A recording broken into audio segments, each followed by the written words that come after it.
இயங்க வைக்கிறதுக்கு, அதே மாதிரி இயங்குகின்ற பொருளை ஓய்வடைய செய்யறதுக்காக, இயங்குகின்ற பொருளொன்றினுடைய திசையை மாத்துறதுக்காக, அல்லது இயங்குகின்ற பொருளொன்றினுடைய வேகத்தை அதிகரிக்கிறதுக்காக வழங்குற புறக்காரணி விசை அப்படின்னு படிச்சிருப்பீங்க. ரைட்? அப்ப விசைன்னா என்ன என்றெல்லாம் கேள்வி கேட்கறதெல்லாம் நமக்கு எஸ்எப்டியை பொறுத்தமல்ல இந்த மாதிரி எல்லாம் பாரது இல்லை. ஸோ இருந்தாலும் விசை என்னன்னு தெரியாம விசை தொடர்பா படிக்கிறது நமக்கு விசை என்னன்னு தெரியாம படிக்கிறது பிரயோஜனம் இல்லை. விசைன்னா என்ன? விசைங்கிறது பொருளொன்றினுடைய இயக்கத்தை மாற்றுகின்ற அல்லது மாற்ற முனைகின்ற புறக்காரணி சொல்லுவோம். ஒரு பொருளொன்றினுடைய இயக்கத்தை மாற்றுகின்ற அல்லது மாற்ற முனைகின்ற புறக்காரணி.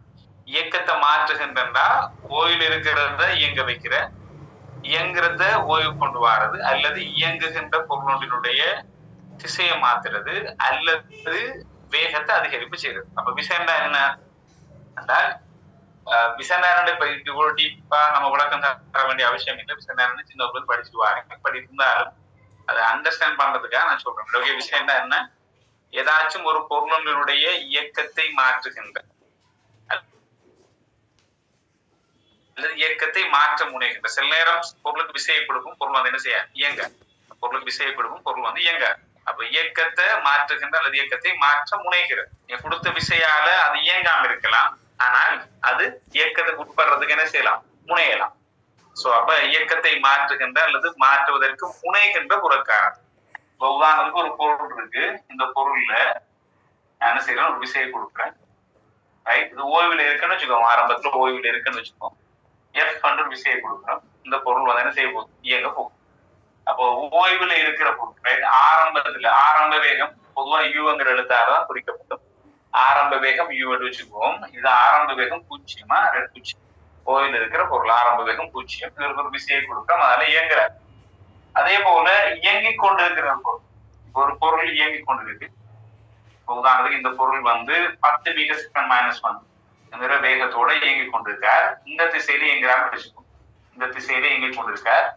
நாம இந்த திசையில ஒரு விசையை கொடுத்து இவரை நிறுத்துறோம். அப்ப இயங்குகிற பொருளை நிறுத்துறதுக்கு, அதே மாதிரி ஓய்வில் இருக்கிற ஒரு பொருளை இயங்க செய்யறதுக்கு, இயங்குகிற பொருள் ஒன்று திசையை மாத்துறதுக்கு. ஒரு போல் வந்து இந்த திசையில வந்துட்டு இருக்கு. இந்த திசையில வந்துட்டு இருக்கு. ஒரு ஃபுட்பால் பிளேயர் இந்த போல வேறொரு திசையில வச்சாலும் திசை மாறும். அவர் கொடுக்கறதுதான் விசை. ரைட்? அப்ப விசைண்டா என்னங்கிறது இந்த ஃபர்ஸ்ட் கிளாஸ்ன்றதால கொஞ்சம் அறிமுகம் கொஞ்சம் கூட கிடைக்கிறது. விளங்கானே? ஃபர்ஸ்ட் கிளாஸ்ங்கிறதால கொஞ்சம் கூட அறிமுகம் கிடைக்கும். அப்ப விசை என்பது ஒரு பொருளினுடைய இயக்கத்தை மாற்றுகின்ற அல்லது மாற்ற முனைகிற புறக்காரணி. ஓய்வில் உள்ள ஒரு பொருளை இயங்க செய்யறதுக்கு, அல்லது இயங்குகிற பொருளை ஓய்வு கொண்டு வர்றதுக்கு, அல்லது இயங்குகின்ற பொருளினுடைய திசையை மாற்றுவதற்கு, அல்லது இயங்குகின்ற பொருளினுடைய வேகத்தை மாற்றுவதற்கு வழங்கப்படுகிற புறக்காரணி விசைன்னு சொல்லப்படும். ஓகே? அப்ப விசை என்னங்கிற அறிமுகப்படுது. அப்ப விசை மூலமா என்னென்ன செய்ய முடியும்? ஓய்வில் இயங்க வைக்க முடியும், இயங்குறத ஓய்வு கொண்டு வர முடியும், அதே போல திசையை மாற்ற முடியும், அதே போல வேகத்தை அதிகரிப்பு செய்ய முடியும்.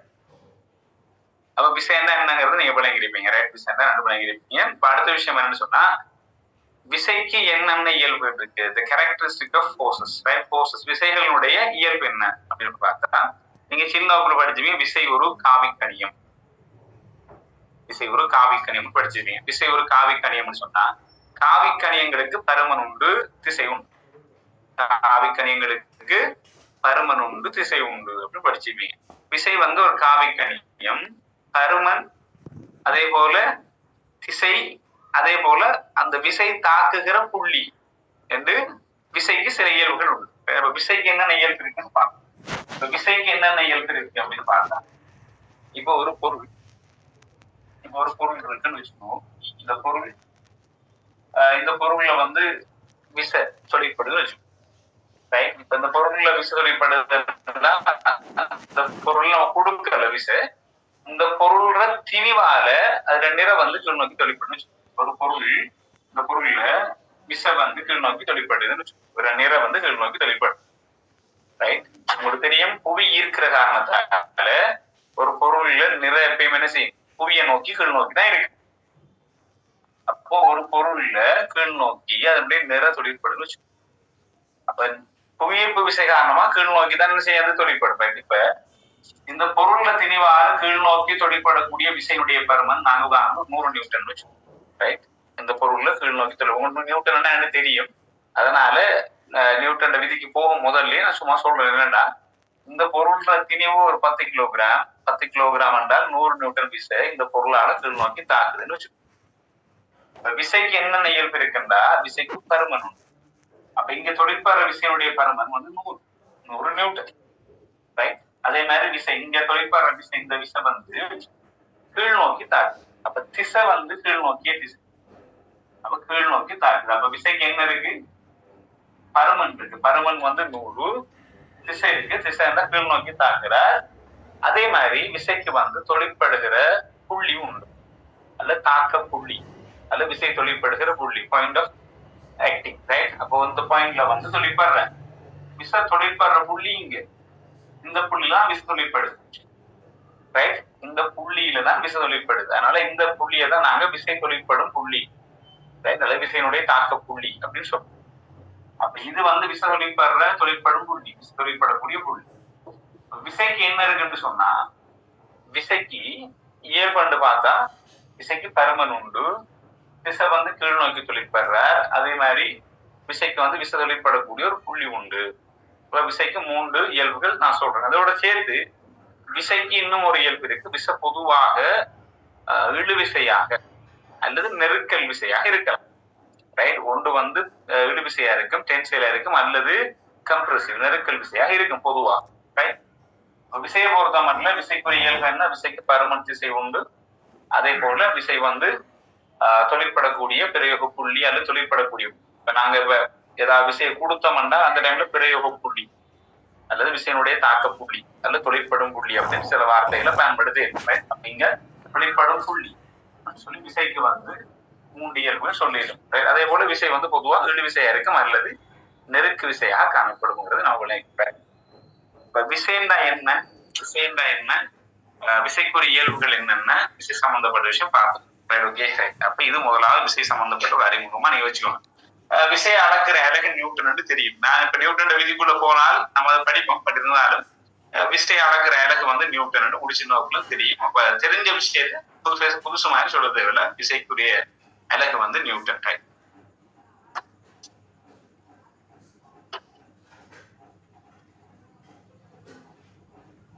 அப்ப ஒரு பொருளினுடைய இயக்கத்தை மாற்றுகின்ற அல்லது மாற்ற முனைகின்ற புறக்காரணி விசை.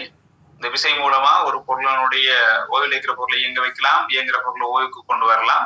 அதே மாதிரி இயங்குகின்ற பொருளுடைய திசையை மாற்றலாம். அது ஒரு பொருளுடைய திசையை மாற்றிலும் அதே போல அந்த பொருளுடைய இயங்குகின்ற வேகத்தை மாற்றிருப்பேன். அதே போல விசைக்கு இருக்கக்கூடிய இயல்புன்னு பார்த்தா ஒரு காவிக்கணியம்ங்கிற காரணத்தால அவருக்கு பருமன் உண்டு, திசை உண்டு. அதே போல அவருக்கு தொழிற்படக்கூடிய தாக்க புள்ளி அல்லது தொழிற்படும் புள்ளி அல்லது விசை பிரயோகிக்கப்படுற புள்ளி என்று சொல்லி பிரயோக புள்ளின்னு சொல்லிடும். விசை எந்த புள்ளியில தொழிற்படுதோ விசை ஒரு புள்ளிலாம் தொழிற்படும். விசை ஒரு குறிப்பிட்ட தாக்க புள்ளிலாம் தொழிற்படும். அந்த புள்ளியை தாக்க புள்ளின்னு சொல்றோம். இப்ப நான் ஒரு முழு உடல், இந்த உடல்ல வந்து புயிர்ப்பு விசை எங்க தாக்கம்னு சொன்னால் உடல் முழுக்க தாக்காது. உடல்ல ஒரு இடத்துலதான் இந்த புயிர்ப்பு விசை வந்து தொழிற்படும். அப்ப விசைக்கு வந்து தொழிற்படுகிற தாக்க புள்ளி இன்னொன்று இருக்கிறேன். அப்ப நம்ம வணக்கம் விசை அளக்கிற அலகு வந்து நியூட்டன் என்று இவ்வளவு விஷயத்தையும் உங்க அறிமுகத்துல சொல்லியிருக்கிறேன். ஓகே. இப்ப நாங்க இன்றைக்கு படிக்க வேண்டிய மிக முக்கியமான டாபிக் வந்து நியூட்டனுடைய முதலாம் விதியும் நியூட்டன் 2ஆம் விதி. அப்ப நியூட்டன் முதலாம் விதியில உள்ள விடயங்களை வச்சுதான் விசைக்கான வரைவிலக்கணம் சொல்லப்பட்டது. நியூட்டன் முதலாம் விதியில இருக்கிற விஷயத்தை வச்சுதான் விசைக்கான வரைவிலக்கணமே சொல்லப்பட்டது. இப்ப நியூட்டன் முதலாவது விதி, நியூட்டன் முதலாம் விதி, 2ஆம் விதி, 3ஆம் விதி, 3 விதி சொல்லியிருக்காரு. நியூட்டன் முதலாம் விதியும் 2ஆம் விதியும் உங்களுக்கு விளங்குறது மிக முக்கியமா நீங்க விளங்கி எடுத்துக்கணும். என்னங்கிற கான்செப்ட விளங்கிடணும். நியூட்டன் 2ஆம் விதியை வச்சுதான் கணித்தல் செய்யும். இப்ப நான் இதுக்கு முதல்ல விசைக்குரிய இயல்பு சம்பந்தமா கதைக்க போல விசைக்கு திசை இருக்குன்னு சொல்றோம். ஓகே. கீழ் நோக்கி நான் புரிச்சுக்காரணும். சில விசை மேல் நோக்கி தொழிற்படலாம் அல்லது வலது பக்கம் இடது பக்கம் என்று அதை எப்படி தொழிற்படலாம் அல்லது குறிப்பிட்ட கோணத்துல தொழிற்படலாம், எப்படி தொழிற்படலாம். விசைக்கு திசை உண்டு என்று சொன்னதுல உள்ள அர்த்தம் என்னன்னா எங்கேயாச்சும் விசை தொடர்பான சமன்பாடுகளை பிரிவிக்கும் போது திசையை கன்சிடர் பண்ணும். என்ன திசையில இந்த விசை தொழிற்படுதுங்கிற திசையை நீங்க கன்சிடர் பண்ணணும். இப்ப திசை உண்டு படிச்சா திசை இருக்கு பாடமாக்குறதுக்கு இல்லை. விசைக்கு திசை இருக்கு, விசைக்கு திசை இருக்கு, விசைக்கு திசை இருக்கு பாடமாக்குறதுக்காக படிக்கிறது. விசைக்கு திசை இருக்குன்னு படிச்சா நீங்க விசைக்குரிய சமன்பாடுகளை பிரயோகிக்கும் போதெல்லாம் எந்த திசையில தொழிற்படுகிறதுங்கிறத கன்சிடர் பண்ணிப்போம். ஓகே. அது இருக்கிறப்ப நம்ம நியூட்டனுடைய முதலாவது விதி, நியூட்டன் முதலாவது விதி, என்ஸ்டைனுடைய முதலாவது விதி, நியூட்டன் டெஸ்ட் லோ. நியூட்டன் முதலாம் விதியில நியூட்டன் என்ன சொல்றாரு, ஒரு பொருள்ல சமமில்லாத விசைகள் அல்லது சமப்படுத்தப்படாத விசை இருந்தா தான் அந்த பொருள் இயங்கும் அப்படின்னு சொல்றோம். ஒரு பொருள்ல சமம் இல்லாத விசை இருக்கிற காரணத்தால் இருந்தா மட்டும்தான் அது இயங்கும் அப்படின்னு சொல்றேன். சமமான விசைகள் தொழிற்படும் போது அந்த பொருள் இயக்கத்துக்கு உட்படாது. ரைட்? அப்ப இத சொல்ற சமப்படுத்தப்படாத விசைகள் இல்லாத போது மட்டும்தான் ஒரு பொருள் இயங்கும். இதான் நியூட்டனுடைய முதலாவது விதி. அப்ப first law of Newton, right? Newton's first law. இப்ப நியூட்டன் இந்த முதலாவது விதி என்ன சொல்றது? Newton's first law. எடுத்து இப்படிதான் இருக்கும், இது முடக்குதுங்க. Right, okay. Newton's first law. நியூட்டனுடைய முதலாவது இது என்ன சொல்றாருன்னா, சமமில்லாத விசை தாக்கினா தான் இந்த பொருள் இயங்கும் அப்படின்னு சொல்றாரு. சமப்படுத்தப்படாத விசைகள் இருந்தா தான் அது இயங்கும். உதாரணத்துக்கு ஒரு பொருளை இது மேசைன்னு வச்சுக்கோம், மேசையில ஒரு பொருளை வைக்கிறோம். ரைட்? இந்த பொருளினுடைய நிறை கீழ் நோக்கி வெளிப்படும். ஏன்னா நிறை என்பது புவி அந்த பொருளை ஈர்க்கிறதுக்காக வழங்குற விசை பேர் தான் நிறை. புவி ஒரு பொருளை ஈர்ப்பதற்கு வழங்குகின்ற விசை, விசைக்கு பேர் தான் நிறை. அப்ப எப்படியுமே ஒரு பொருள்ல நிறை தொழிற்படுதுண்டா அந்த பொருள்ல ஒரு விசை தொழிற்படுதுண்டா ஒரு புள்ளினால தொழிற்படும் இல்லையா? இந்த பொருள்ல இந்த புள்ளியில ஒரு குறிப்பிட்ட விசை கீழ் நோக்கி தொழிற்படுதுன்னு வச்சுக்கோங்க. கீழ் நோக்கி தொழிற்படுது அப்படின்னு வச்சுக்கோங்க. இதை சமப்படுத்தும் விதமாக நான் சொன்ன பொருள் மேசையில இருக்கிறது. இதை சமப்படுத்தும் விதமாக மேசை என்ன செய்யும் சொன்னா இந்த பொருளுக்கு ஒரு விசை மேல் நோக்கி கொடுக்கும். ரைட்? நான் படிக்கும் நியூட்டன் முதலாம் விதி, நியூட்டன் மூன்றாம் விதியில் இருக்கிற விஷயம் ஒன்று இருக்கு. அதைத்தான் நான் இப்ப எழுதுறேன். அது இப்ப நியூட்டன் மூன்றாம் விதி இருக்கிற விஷயத்த கதைச்சாலும் பிரச்சனை ஒன்று இல்லை. ரைட்? நியூட்டன் முதலாம் விதியை கதைக்கும் போது நியூட்டன் மூன்றாம் விதியும் சம்பந்தப்படுது. பட் இருந்தாலும் உங்களுக்கு இது விளங்குங்கிறதுக்கு நம்ம சேர்த்து கேட்கிறோம். இந்த பொருள்ற நிற கீழ் நோக்கி புவி இருக்கிறதால கீழ் நோக்கிய தொழிற்படும். இந்த மேசை என்ன செய்யும் சொன்னா கீழ் நோக்கி தொழிற்படுகிற இந்த விசைக்கு சமமான ஒரு விசைய இந்த பொருளுக்கு மேல் நோக்கி கொடுக்கும். இந்த பொருளுக்கு மேல் நோக்கி கொடுப்பேன். ரைட்? அப்ப இந்த பொருளுக்கு மேல் நோக்கி, உதாரணத்துக்கு இப்ப நம்ம சொல்லுவோம் என்ன, இந்த பொருளோட நிற mg என்று எடுத்துக்கொண்டால் இந்த மேசை என்ன செய்ய சொன்னா இந்த நிறைக்கு சமமான, இந்த மேசை இந்த நிறைக்கு சமமான ஒரு விசை மேல் நோக்கி இந்த பொருளுக்கு கொடுக்கும். அதனால பொதுவா இங்க கொடுக்கப்படுற நிறைக்கு எதிரான விசையாக பொதுவா ஆர் மருதாக்க விசை சொல்லுவாங்க, குறிப்போம். ரைட்? அதனால நீங்க படிச்சிருப்பீங்க, கேள்விப்பட்டிருப்பீங்க. சின்ன இருக்கிறது திரும்ப இது ரிப்பீட் பண்ண போறோம். நியூட்டன் மூன்றாம் விதியில. பட் இப்ப இங்க என்னடா, இந்த மேசையில வைக்கப்பட்ட பொருள்ல ரெண்டு விசை தொழிற்படுது. ஒன்று இந்த பொருளால மேசை மீது நிறை வழங்கப்படுது, இந்த மேச பொருள் மீது ஒரு மருதாக்க விசை கொடுக்குது. ரெண்டு விசை இருக்கு. இந்த நிறையும் இந்த மருதாக்க விசையும் சமமாக இருந்தால், ஆர் சமன் எம்ஜியாக இருந்தால் இந்த பொருள் இயங்காது. அப்ப நம்ம இந்த பொருள் இயங்காது என்றால் நியூட்டன் முதலாம் விதி அதான். இந்த ரெண்டு விசையும் சமமாக இருக்கிறதால இந்த பொருள் இயங்கல. அதாவது இந்த பொருளால மேசை மீது கொடுக்கப்படுகிற விசையும் மேசை இந்த பொருளுக்கு கொடுக்கப்படுகிற மருதாக்க விசையும் ரெண்டுமே சமமாக இருக்கிற காரணத்தால பொருள் இயங்கல. இது சமமின்மையாக இருந்திருந்தது. இதுல நிற பெருசா இருந்து இந்த மருதாக்க விசை சின்ன இருந்திருந்தால், அப்படி ஒரு சம்பவம் அப்படி இல்ல, அப்படி இருந்திருந்தால் இந்த பொருள் இந்த மேசை தொலைஞ்சிட்டு கீழே வந்துருக்கு.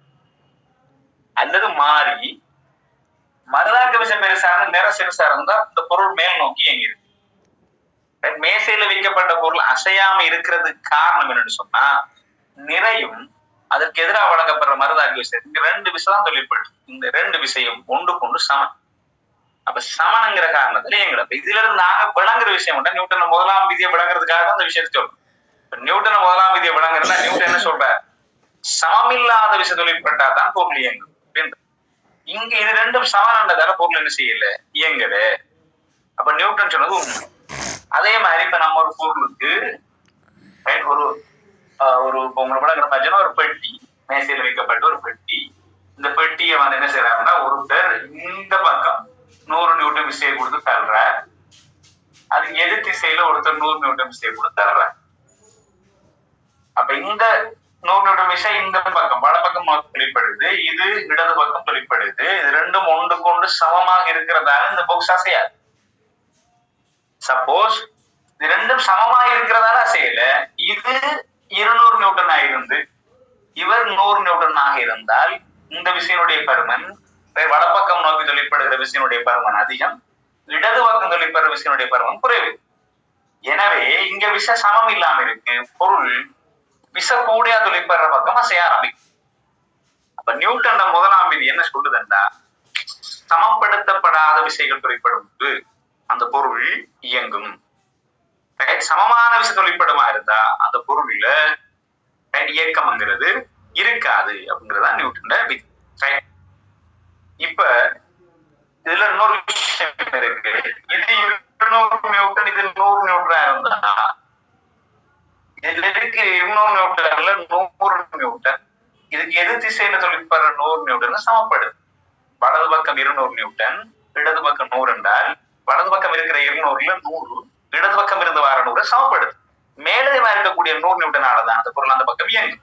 எனவே இப்படி இந்த மேலதிகமா இருக்கக்கூடிய இந்த விசைய நாங்க விளையில் விசை அப்படின்னு பயன்படுத்தும். அப்ப நியூட்டன் முதலாம் விதி எப்படி சொல்லலாம்னா, விளைவுலா ஒரு விசை இருந்தா, மேலதிகமா ஒரு விசை இருந்தா அது இயங்கும்.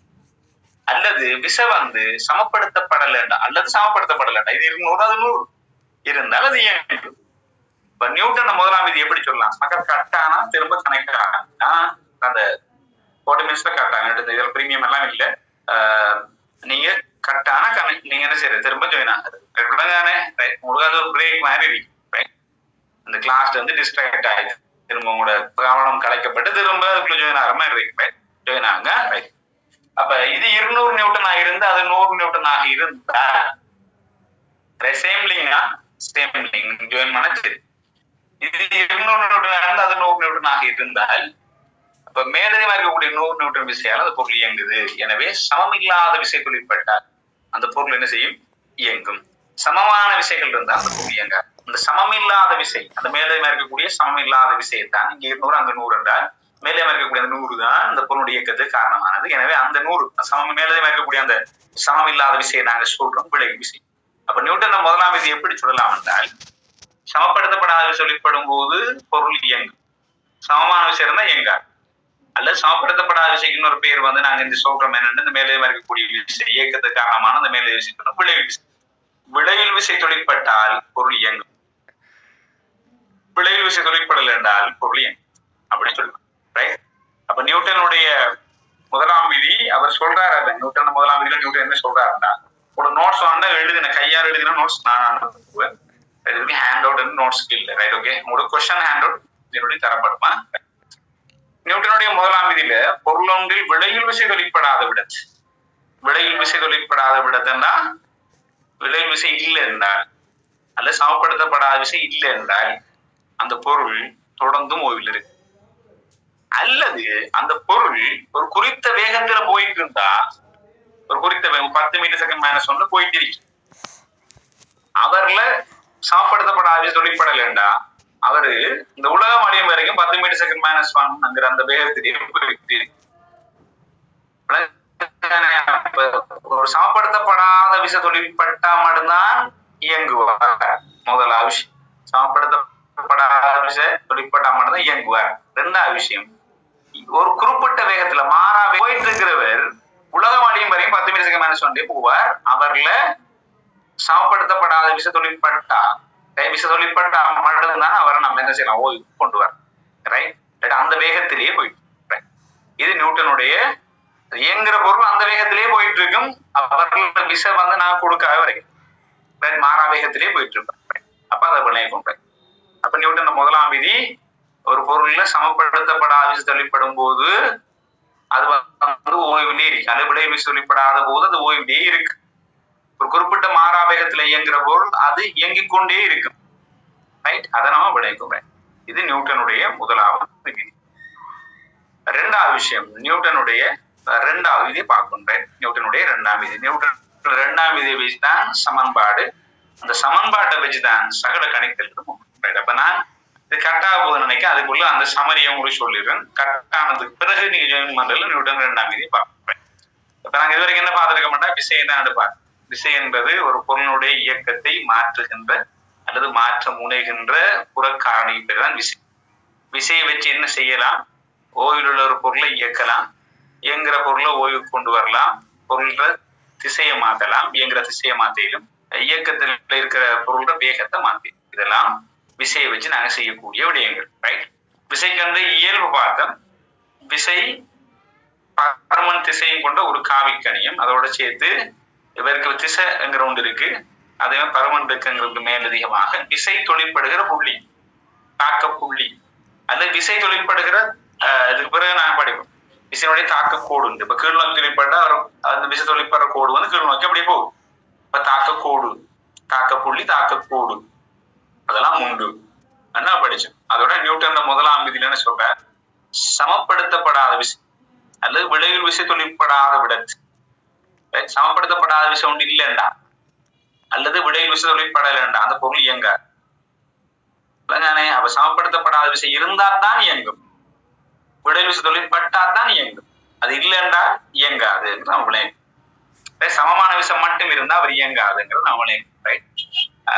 சமப்படுத்தப்படாத விசை தொழிற்பட்டால் அவர் வந்து இயங்குவார். சமமான விசை இருந்தா இயங்க மாற்ற ஓய்வில் இருப்பார். அதே மாதிரி இயங்குற ஒரு பொருள் சமமான விசை தொழிற்பட்டால் அது தொடர்ந்து இயங்கிட்டே இருக்கும். நீங்க அவரை நிப்பாட்டணும்டா சமம் இல்லாத விஷயம் ஒன்று கொடுக்கும். ரைட். இல்ல இப்ப என்னடா, ஒரு சமம் இல்லாத விசை இருந்தா தான் இயங்கிட்டு, சமம் இல்லாத விசை இருந்தா தான் இயங்கிட்டு இருக்கு.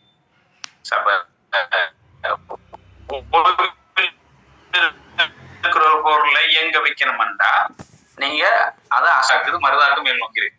இவர சமமில்லா விஷயம் கொடுக்கணும்டா நீங்க இங்க ஒரு விஷயம் கொடுத்தாதான் இங்க தள்ளினா விஷயம் கொடுத்தாங்கன்னா அவர் இயங்க போறாரு. இந்த ரெண்டும் சமம். அதே மாதிரி இப்போ ஒரு பொருள் மாறா வேகத்திலே போயிட்டு v7 10 மீட்டர்/s வேகத்திலே போயிட்டு அது போயிட்டே இருக்கும். நீங்க அதை நிப்பாட்டணும்டா நீங்க இன்னொரு விஷயம் கொடுத்து இது இயங்கி கொண்டிருக்கு, நீங்க ஒரு விஷயம் கொடுத்து நிப்பாட்டணும்.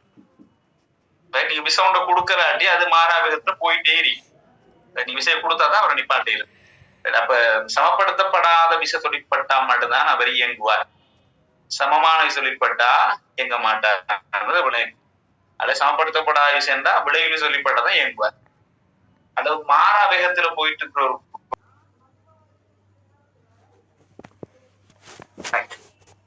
நான் படிக்க வேண்டிய மிக முக்கியமான டாபிக் வந்து நியூட்டனுடைய 2ஆம் விதி இன்னைக்கு. ரைட். இப்ப நியூட்டன் 1ஆம் விதியில பார்த்தோம், சமப்படுத்தப்படாத விசை தொழிற்பட்டாதான் அந்த பொருள் இயங்கும் அல்லது விளைவில் விசை. சமப்படுத்தப்படாத விசைக்கு நாங்க சொல்ற பேர் வந்து விளைவில் விசை. அந்த விளைவில் விசை தொழிற்பட்டாதான் அந்த பொருள் இயங்கும், விளையாட்டு ஓய்வு இருக்கும். இயங்குற பொருள் இயங்கிக் கொண்டிருக்கும். ரைட். அப்ப அது நம்ம விளைவிக்கும் நியூட்டன் 2ஆம் விதி.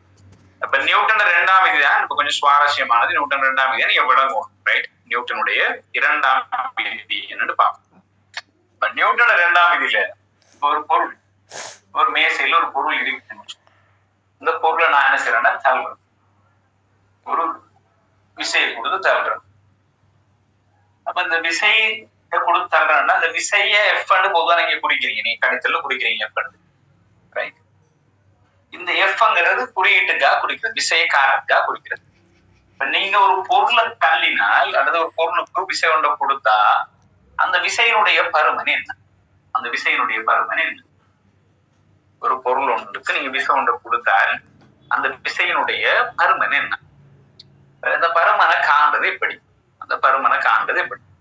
நியூட்டன் தண்ட 2ஆம் விதியில என்ன சொல்றாருன்னா, ஒரு பொருளுக்கு இப்ப நான் இந்த போர்டுல தள்ளுறேன், இந்த போர்டுல கொடுக்கப்பட்ட விசை என்ன? நான் என்னாலும் இந்த போர்டுல நான் இந்த போர்டை தள்ளும் போது தள்ளுதல் மூலமா நான் கொடுத்த விசையினுடைய பருமன் என்ன? இப்ப நியூட்டன் என்ன சொல்றாருன்னா, நீங்க கொடுத்த விசையினுடைய பருமன், இப்ப நான் கொடுத்த விசையினுடைய பருமன் அந்த பொருள்ல ஏற்பட்ட உந்த மாற்ற வீதத்துக்கு நேர்வி சமன் சொல்றேன். நியூட்டன் என்ன சொல்றார், நம்ம ஒரு பொருள்ல கொடுக்கிற விசையினுடைய பருமன், அந்த பருமன் எவ்வளவு காணணும்னு சொன்னால் அந்த பொருள்ல நம்ம கொடுத்த விசையினுடைய பருமன் அந்த பொருள்ல ஏற்பட்ட உந்த மாற்ற வீதத்துக்கு நேர்வி சமன் சொல்றேன். ரைட். அப்ப நியூட்டன் என்ன சொல்றார், நம்ம கொடுத்த விசையினுடைய பருமன் எந்த ஒரு பொருளையும் அல்லது எந்த ஒன்றுக்கும் நாங்க கொடுக்கிற விசையினுடைய பருமன் அதுல ஏற்படுற உந்த மாற்ற விகிதத்துக்கு நேர்சமன். அப்ப உந்த மாற்ற விகிதத்துக்கு நேர்சமன். அப்ப விசை கொடுத்த விசை வந்து எதுக்கு நேர்சமனா? உந்த மாற்ற வீதம் சொல்ற. உந்த மாற்ற வீதம் நீ கொடுத்த விசையினுடைய பருமன் வந்து உந்த மாற்ற வீதத்துக்கு நேர்விசமன் அப்படின்னு நியூட்டன் சொல்ற. அப்ப உந்த மாற்ற வீதம் என்ன? அப்ப அதை நான் விளம்பணும். அதுக்கு முதல் உந்த மாற்றமண்டா என்ன, உந்தமண்டா என்னங்கிற விஷயங்களை அவங்க எடுக்கும். அப்ப நீங்க எந்த ஒரு பொருள்லையும் நீங்க கொடுக்கிற விஷயனுடைய பருமன் அந்த பொருள்ல ஏற்பட்ட உந்த மாற்ற வீதத்துக்கு நேர்விசமம்.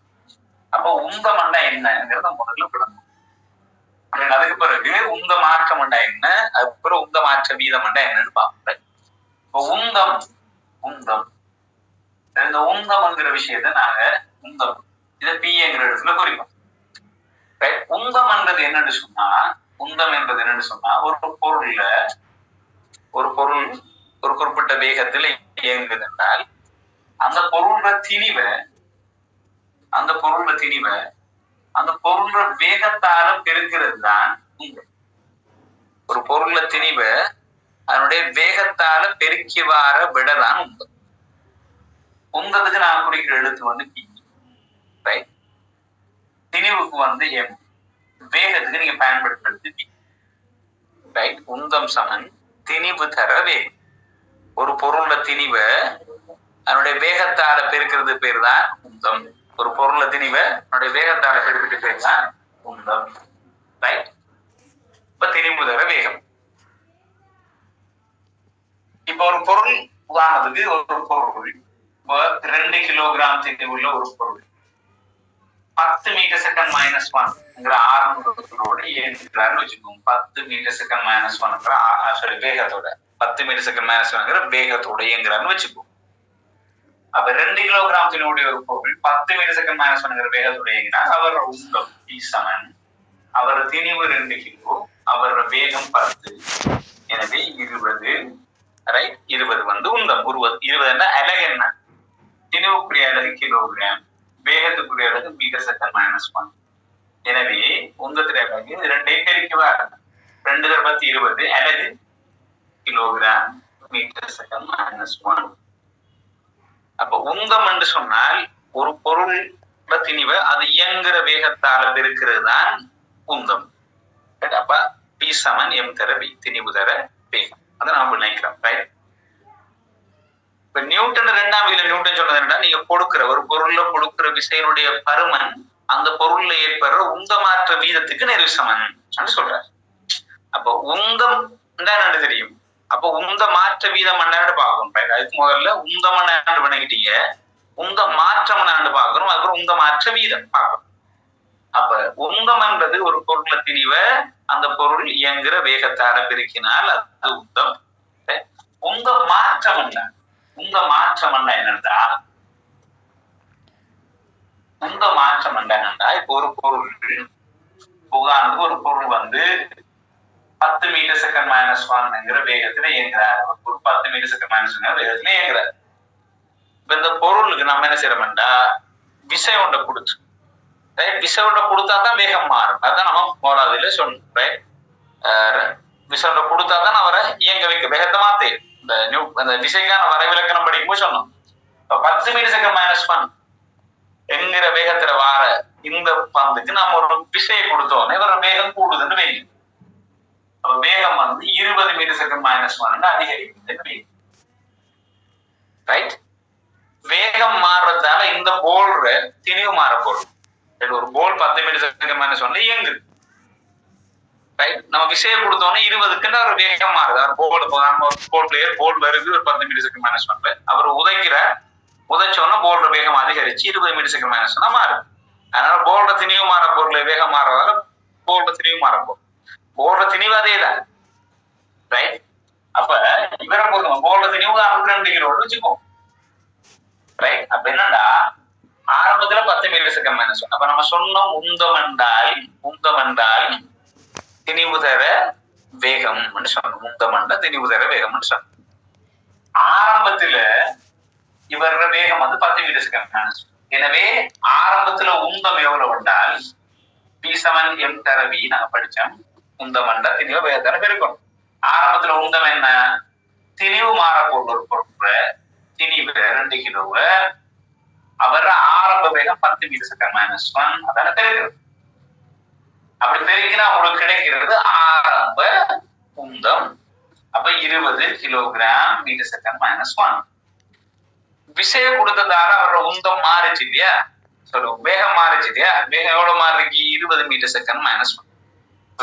வேகம் மாறினதால இப்ப இருக்கிற உந்தம் என்னன்னு பார்த்தா mv. இப்ப திணிவு மாறல, திணிவு அதே திணிவு தான். வேகம் மாறுறதால திணிவு மாறாது.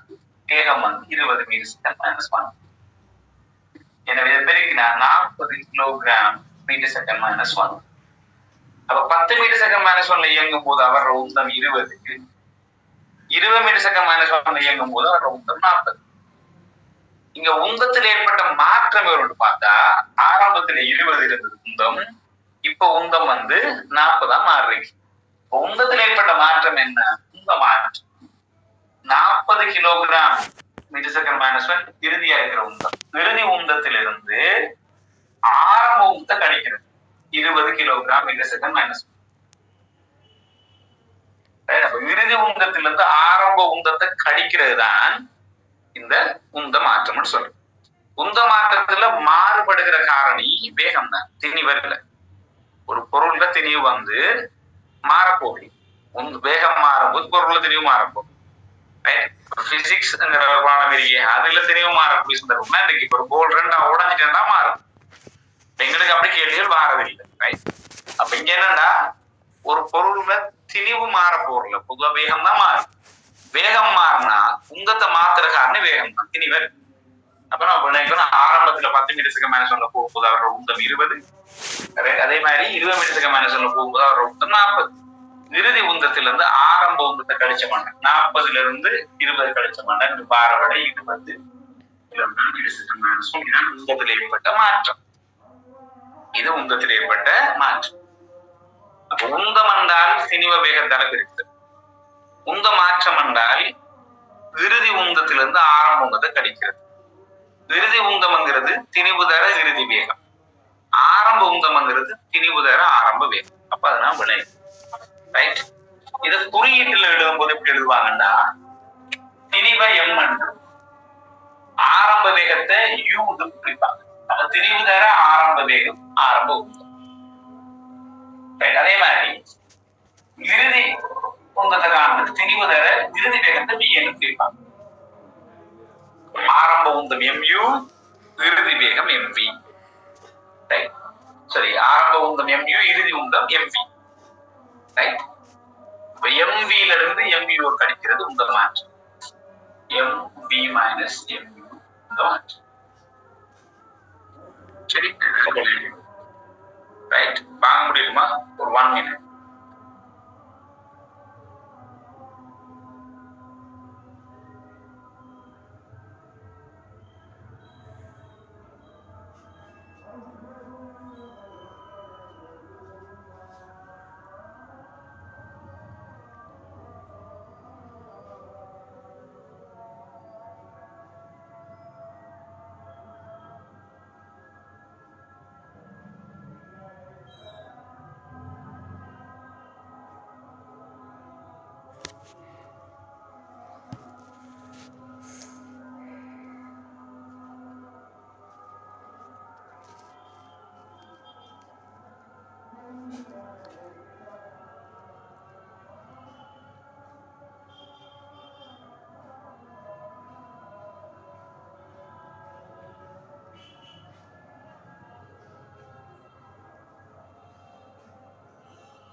ரைட்.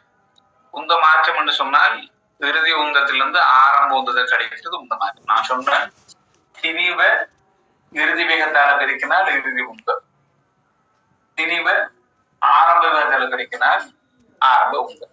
அப்ப இறுதி உந்தத்திலிருந்து ஆரம்ப உந்தத்தை கழிக்கிறது உந்த மாற்றம். உந்த மாற்றம் உந்த மாற்றம். அப்ப அதை விளைவிக்கும். இப்ப நியூட்டன் சொன்னது உந்த மாற்றம் அல்ல, உந்த மாற்ற வீதம். அப்ப அது விளைவினா உந்த மண்ட திரிவு தர வேகம், உந்த மாற்றம் என்றால் இறுதி உந்தம் செய்ய ஆரம்ப உந்தம். ரைட். இறுதி உந்தம் காரணத்துக்கு திணிவ இறுதி வேகத்தால பெருக்கணும், ஆரம்ப உந்தம் காரணத்துக்கு திணிவ ஆரம்ப வேகத்தால் பெருக்கணும். ரைட். அப்ப இது உந்த மாற்றம். உந்த மாற்ற வீதம் என்ன அப்படின்னா, இப்ப நான் ஏற்கனவே சொன்ன உதாரணத்தை திரும்ப ரிப்பீட் பண்ண பாருங்க. 2 கிலோகிராம் திரிவுடைய ஒரு பொருள், ஒரு போர்டு ஏதோ ஒன்று 10 மீட்டர் செகண்ட் -1 வேகத்துல ஆரம்பத்துல இயங்குது. நீங்க விசையை கொடுக்கறதால இந்த பொருளோட வேகம் 20 மீட்டர் செகண்ட் -1 போகும். திணிவு அதே தானே? அதே தான். திணிவு மாற போகல. விசை கொடுக்கறதால அந்த திணிவு மாறல. 10 மீட்டர் செகண்ட் -1ல போயிட்டு இருக்கிற இந்த பொருள் 20 மீட்டர் செகண்ட் -1 என்கிற இந்த வேகத்தை அடைவதற்கு ஒரு குறிப்பிட்ட நேரம் எடுக்கும்.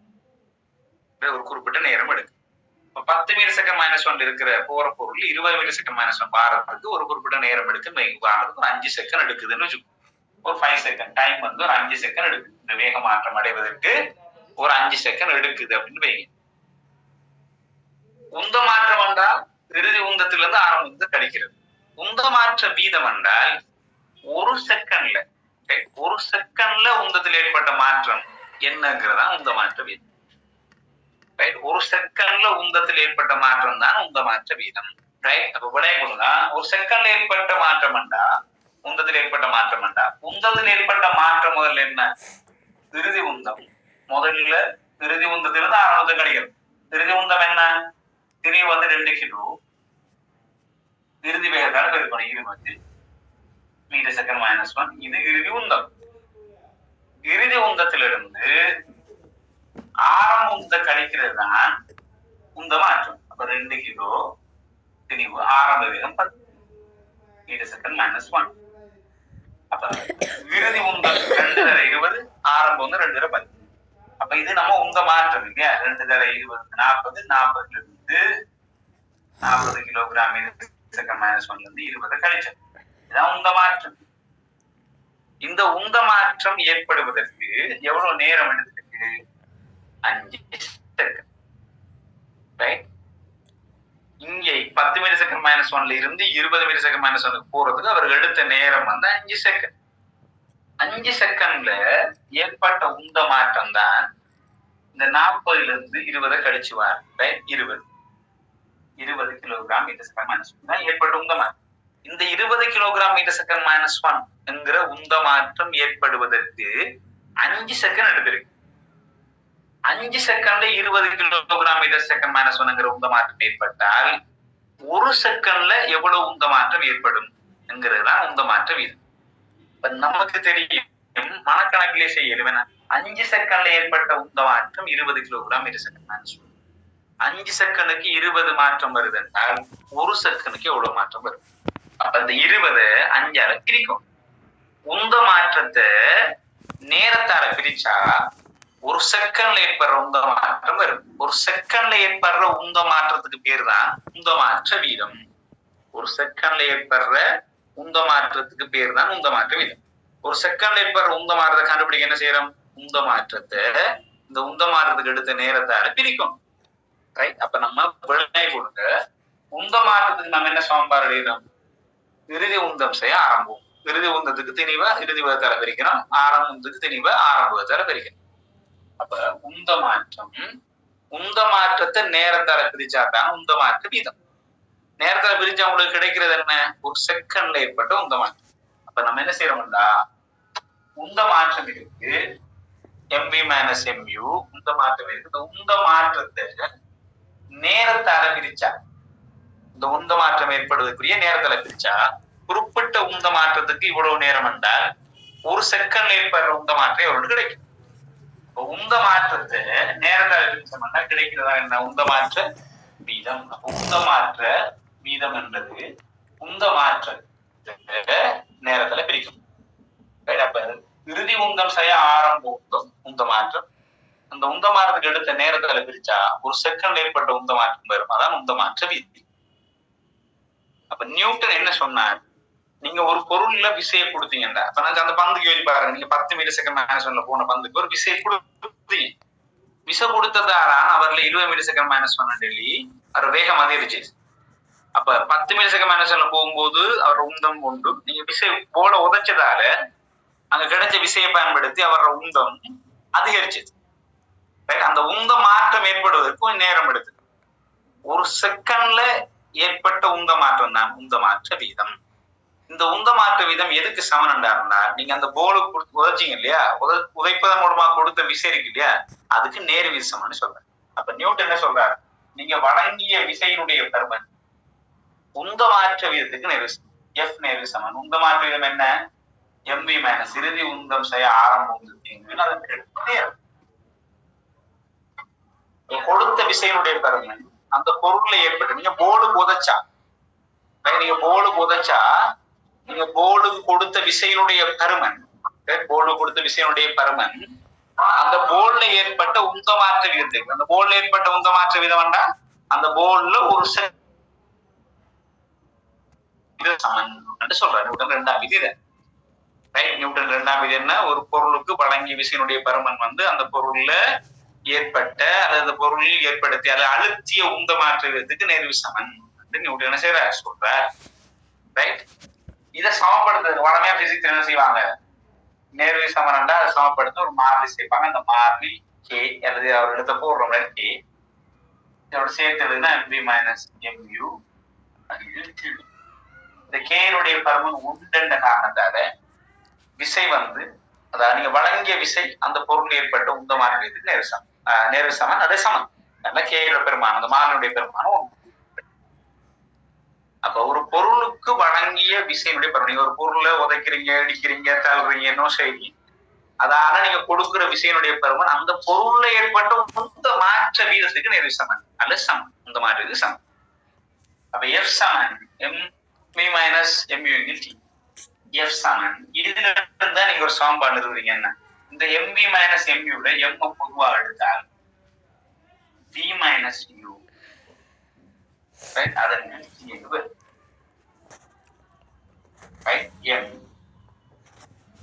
இந்த பி மைனஸ் யூ என்றது இறுதி வேகம் தான் பி, ஆரம்ப வேகம் யூ. இறுதி வேகத்திலிருந்து ஆரம்ப வேகத்தை கழிச்சு அதன் நேரத்தால பிரிச்சுட்டா, இறுதி வேகத்திலிருந்து ஆரம்ப வேகத்தை கழிச்சு அதை நேரத்தால பிரிச்சா இதை சொல்றது இறுதி வேகத்திலிருந்து ஆரம்ப வேகத்தை கழிச்சு நேரத்தால பிரிச்சா அதை சொல்றது 6 முடுகள். அப்ப இந்த பி மைனஸ் யூ டி என்பது 6 முடுகளுக்கு சமன்றதால ஏ என்று போடுறோம். எனவே எஃப் சமன் எம். இந்த நீங்க எஃப் சமன் எம்ஏங்கிற சமன்பாடு நியூட்டன் ஒரு காலம் எஃப் சமன் எம்ஏன்னு சொல்லல. நியூட்டன் என்ன சொன்னாங்க? நம்ம கொடுத்த விசையினுடைய பருமன் உந்த மாற்றத்துக்கு நேர் சமன்.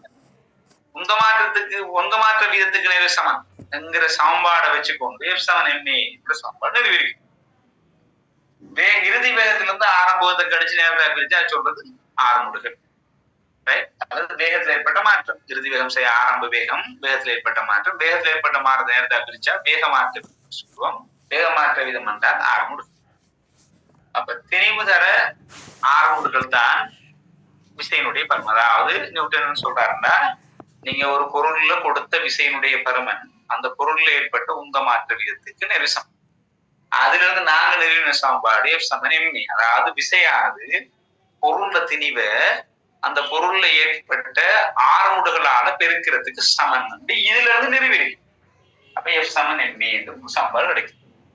இப்ப நீங்க ஒரு பொருளுக்கு வழங்கிய விசையினுடைய பருமன் அந்த பொருள்ல திணிவை அந்த பொருளுக்கு நீங்க விசை வழங்கினதால அதுல 6 முடுகள் ஏற்படும். 6 முடுகள் ஏற்படுறதால அந்த 6 முடுகள பருமன் திணிவை 6 முடுகள பருமனால பெருக்கினா உங்களுக்கு கிடைக்கிறதா விசை. விசை சமன் திணிவு தர 6 முடுகள் சொல்லிடும். நியூட்டன் இரண்டாம் டிரைவ் பண்ணி எடுத்த விஷயங்கள் சமன் எம்ஏ. அதை விளை கொண்டா சரி. நிச்சயமாக ஒரு பொருள்ல விசை தொழிற்படுது என்றால் அந்த 6 முடுகள் ஏற்பட்டியா ஏண்டா நியூட்டன விதியின்படி ஏ இருந்தா தான் என்ன இருக்கும், எஃப்ங்கிற ஒன்று இருக்கும். அப்போ ஒரு பொருளுக்கு விசை கொடுத்தா நிச்சயமா ஆறுமுடுகள் ஏற்படும். ஒரு பொருளுக்கு விசை கொடுத்தா நிச்சயமா அதுல ஆறுமுடுகள் ஏற்படும். ரைட், ஆறுமுடுகள் ஏற்பட்டே நம்ம பொருளை தள்ளுறோம், பொருள் விசை கொடுத்த ஆறுமுடு ஏற்படலையேன்னு கேட்டா அங்க நான் ஏற்கனவே சொன்னதேன், அங்க என்ன விசை வெளிப்படலை, விடையில் விசை வெளிப்படலை, எனவே ஆறுமுடுகள் இல்லை. ரைட், விடையில் விசை இருந்தா தான் இயங்கும், விடையில் விசை இருந்தா தான் ஆறுமுடுகள் வரும். ரைட், அப்ப ஆறுமுடுகள் என்கிற ஒன்று ஏற்பட்ட அந்த பொருளுக்கு இங்க விசை கொடுத்த ஆறுமுடுகள் ஏற்படணும். ஆறுமுடுகள் ஏற்பட்டதான் அந்த பொருள்ல என்ன விசை இருக்குன்னு கருத்தாங்க. ஆறுமுடுங்கிறது வேக மாற்றத்தை நேரத்தை குறிக்கிறதா. அப்ப இறுதி வேகம் செய்ய ஆரம்ப வேகத்திங்கள் நேரம் வேகமாற்றம், வேகமாற்ற வீக்கம் தான் ஆறுமுடுகள். அப்ப நம்ம விளைவிக்கிறோம். இப்ப நம்ம உங்களுக்கு நோட்ஸ் உங்களுக்கு கொஸ்டின் ஆண்ட்ராய்ட் தரப்படும். கொஸ்டின் ஆண்ட்ராய்ட்ல இருக்கிற கொஸ்டின் எல்லாம் செய்யலாம். முதலாவது கிளாஸ் கொஸ்டின் ஆண்ட்ராய்ட் தரப்படும். அடுத்த கிளாஸ்ல தான் கொஸ்டின் ஆண்ட்ராய்ட் கிடைக்கும். ரைட், அடுத்த கிளாஸ் சாட்டர்டே நடக்கும், கொஸ்டின் ஆண்ட்ராய்ட் கிடைக்கும். இப்போதைக்கு உங்களுக்கு நான் குரூப்ல ஒரு 2-3 கேள்வி நான் அனுப்புறேன். ரைட், இப்போதைக்கு உங்களுக்கு குரூப்ல என்ன செய்யறேன், 3 கேள்வி உங்களுக்கு அனுப்புறேன். அந்த கேள்வியை நீங்க என்ன செய்யுங்க, குரூப்ல அனுப்பக்கூடிய கேள்வியை நீங்க செய்யுங்க, செஞ்சு பாருங்க. இருக்கிற பிரச்சனையை கேளுங்க. நான் இப்ப இந்த வகுப்புல இங்க பிராக்டிஸ் பண்றதுக்கு உன்னோட கேள்வி நான் இப்ப உங்களுக்கு இன்றைக்கு வாசிக்க தானே இல்லை, அடுத்த கிளாஸ் தான் ஹேண்ட் தரலாமா, இன்னைக்கு வாசிக்க தானே இயலும். நீங்க சும்மா வேணும்னா ட்ரை பண்ணி பாருங்க. ரைட், ஓகே, உங்களோட கேள்வி ட்ரை பண்ணி பாருங்க. வாசிக்க தானே எல்லாம் வாசிக்கணும், சும்மா இதுக்கு அறிமுகம் தானே. அடுத்த கிளாஸ் தான் எப்சமனுடைய பிரயோகம் அது இதெல்லாம் பார்க்கணும். ரைட், இப்ப நான் உங்களுக்கு ஒரே ஒரு கேள்வி தாரேன், அந்த கேள்வியை கொஞ்சம் எழுதி கொடுங்க. நான் இப்ப ஹேண்ட் அவுட் தந்தா அந்த கேள்வி வாசிக்க வேண்டிய தேவையில்லை, உங்களுக்கு எழுதுறது கஷ்டம் இல்லை. நான் ஒரே ஒரு கேள்வி சார், அதை மட்டும் எழுதுங்க. அடுத்த கிளாஸ்ல கொஸ்டின் ஆன்சர் வச்சு அதுல இருக்கிற கேள்வி செய்யலாம், நமக்கு கஷ்டம் இல்லாம இருக்கு. Right right, எழுதுவோமா? ரைட், இப்ப நம்ம படிச்சதை வச்சு நியூட்டன் 2ஆம் விதிக்குரிய உந்தம், உந்த மாற்றம், உந்த மாற்ற வீதம், அதே மாதிரி விசை சம்பந்தப்பட்ட கேள்வியோடு தான் எழுதுங்கிறேன். முதலாவது அனுப்பியிருக்காரு பட, முதலாவது பட 2.5 2.5 போட்டீங்க, இலக்கு பிழைய அனுப்பிடுங்க. சரியானே, இலக்கு பிழைய அனுப்பி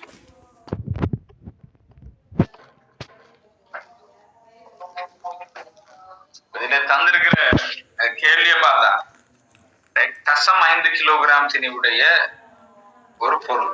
ரைட், அந்த பொருளுக்கு அந்த பொருள் 5 மீட்டர் செகண்ட் -1 வேகத்தோட இயங்குற. ரைட், 5 செகண்ட்ல வர்ற வேகம் 10 மீட்டர் செகண்ட் -1 மாறுது. இவ்வளவு தரவு. இப்ப தரவு பார்த்தா திணிவு 5 கிலோகிராம். ஆரம்பத்துல இயங்குற வேகம், ஆரம்பத்துல நான் புக குறிக்கிற இடத்து யூ, ஆரம்பத்துல அவர் இயங்குற வேகம் 5 மீட்டர் செகண்ட் -1. ரைட், இவர வேகம் 10 மீட்டர் செகண்ட் -1 அதிகரிக்குது. இதுக்கு எடுக்கிற நேரம் 5 செகண்ட். 5 செகண்ட். இதுல முதலாவது ஆரம்ப உந்தம் இருக்கு. ஆரம்ப உந்தம் சமம் திணிவு தர வேகம். திணிவு 0.5 கிலோ. ஆரம்ப வேகத்துக்கு நம்ம போடுறது இவரது யூ போடுறோம். ஆரம்ப வேகம் 5 மீட்டர் செகண்ட் -1. இதை பெருக்கினா 2.5 கிலோகிராம் மீட்டர் செகண்ட் -1. இந்த விட அனுப்பினார்கள் உந்தத்துக்கு நியூட்டன்ல விட அனுப்புறீங்க. உந்தம்ங்கிறது அலகு கிலோகிராம் மீட்டர் செகண்ட் -1 திணிவு வேகத்துல இருக்கு. ரைட், உந்தமாற்ற வீதம் தான் நியூட்டன். இது ஆரம்ப உந்தம். இறுதி உந்தம்ங்கிறது என்னது? இறுதி உந்தம்ங்கிறதுக்கு திணிவு இறுதி வேகத்துல 5.5, இறுதி வேகம் என்ன 10. 5 கிலோகிராம் மீட்டர் செகண்ட் -1. மூன்றாவது உந்த மாற்றம். ஆரம்பத்தில் 2.5, இறுதியில 5. உந்த மாற்றம் என்ன? அப்புறம் எழுதுவோம். உந்த மாற்றம். உந்த மாற்றத்தை நான் குறிக்கிறது குறியீட்டுல குறிச்சா மாற்றத்துக்கு டெல்டான்னு சொல்ல மாட்டாங்க. உந்தத்துக்கு பி தான் எடுத்து குறிச்சிட்டு வரோம். அப்ப உந்த மாற்றத்துக்கு டெல்டா குறிக்கிறது. உந்த மாற்றத்துக்கு டெல்டா பி. அப்ப 5ல இருந்து 2.5 கழிக்கணும். இறுதி உந்தம் 5, ஆரம்ப உந்தம் 2 கழிச்சா 2.5. 2.5 கிலோகிராம் மீட்டர் செகண்ட் -1. உந்த மாற்ற வீதம் என்று சொன்னால் உந்த மாற்றத்தை நேரத்தில் குறிக்கணும். உந்த மாற்ற வீதம்ங்கிறது உந்த மாற்றம் டெல்டா டி, ரைட்? அதை நேரத்தால பிரிச்சா உந்த மாற்ற வீதம். உந்த மாற்றம் 2.5 அலகு கிலோகிராம் மீட்டர் செகண்ட் மைனஸ் 1. இதுக்கு எடுத்த நேரம் 5 செகண்ட். 5 செகண்ட் சுருக்கினம் என்றால் கசம் 5. இது கிலோகிராம் மீட்டர் செகண்ட் மைனஸ் 1. இந்த செகண்ட் மேல போனா அதுவும் செகண்ட் மைனஸ் 1 தான். எனவே கிலோகிராம் மீட்டர் செகண்ட் மைனஸ் 2 உந்த மாற்ற வீதத்துக்கு அலகு. உந்த மாற்றத்துக்கு அலகு, உந்தத்துக்கு அலகு கிலோகிராம் மீட்டர் செகண்ட் மைனஸ் 1. உந்த மாற்றத்துக்கு அலகு கிலோகிராம் மீட்டர் செகண்ட் மைனஸ் 1. உந்த மாற்ற வீதத்துக்கு அலகு கிலோகிராம் மீட்டர் செகண்ட் மைனஸ் 2. இந்த கிலோகிராம் மீட்டர் செகண்ட் மைனஸ் 2ங்கிறது உந்த மாற்ற வீதம் இல்லையா? உந்த மாற்ற வீதம் தானே விசை. உந்த மாற்ற வீதத்துக்குரிய அலகு கிலோகிராம் மீட்டர் செகண்ட் மைனஸ் 2. விசையினுடைய அலகு நாங்க விசையோட அழகா நியூட்டனை பயன்படுத்துறோம். விசைக்கும் அலகு கிலோகிராம் மீட்டர் செகண்ட் மைனஸ் 2 தான். ஏன்னா விசை எதுக்கு சமம்? உந்த மாற்ற வீதத்துக்கு சமம். அப்ப உந்த மாற்ற வீதத்துக்கு அலகு கிலோகிராம் மீட்டர் செகண்ட் மைனஸ் 2 தான். பாருங்க, உந்தத்துக்கு கிலோகிராம் மீட்டர் செகண்ட் மைனஸ் 1, அதை நேரத்தால பிரிச்சா கிலோகிராம் மீட்டர் செகண்ட் மைனஸ் 2. எனவே உந்த மாற்றத்துக்கு அலகு கிலோகிராம் மீட்டர் செகண்ட் மைனஸ் 2. அப்ப கசம் 5 கிலோகிராம் மீட்டர் செகண்ட் மைனஸ் 2 உந்த மாற்ற வீதத்துக்குரிய விட. அப்ப உந்த மாற்ற வீதம் எதுக்கு சமம்? விசைக்கு சமம். அந்த 5வது கேள்வி என்ன? விசையினுடைய வழங்கப்பட்ட விசையினுடைய பரமனுடைய கேள்வி. அப்ப உந்த மாற்ற வீதம் தசம் 5 என்றால் வழங்கப்பட்ட விசையும் தசம் 5 தான். அந்த உந்த மாற்ற வீதம் எதுக்கு சமம்? வழங்கப்பட்ட விசைக்கு சமம். அப்ப தசம் 5 நியூட்டன்.